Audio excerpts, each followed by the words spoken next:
市長黃偉哲表示，雖然這屆停留波蘭只有40點鐘，但行程滿滿，除了把握每一場的交流機會，用相關效率完成城市的行銷、產業媒合、甲個農產推廣等任務，希望讓波蘭甲個歐盟會用認識台南，嘛讓企業找到商機。今天非常高興能夠來到哥丁尼亞，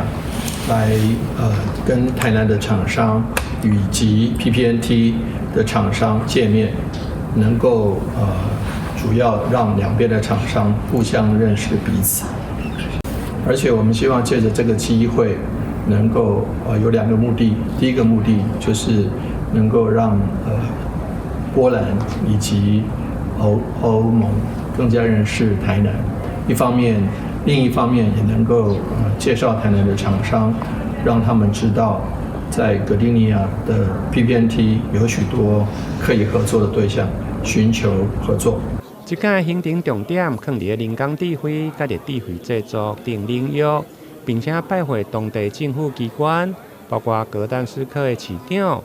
杜爾凱維奇、哥丁尼亞副市長等政要，並且甲真濟當地城市投資招商的單位來交流，雙方就產業的發展、文化商業的交流等交換意見，展現台南甲個波蘭合作的共同願望。台南新聞綜合報道。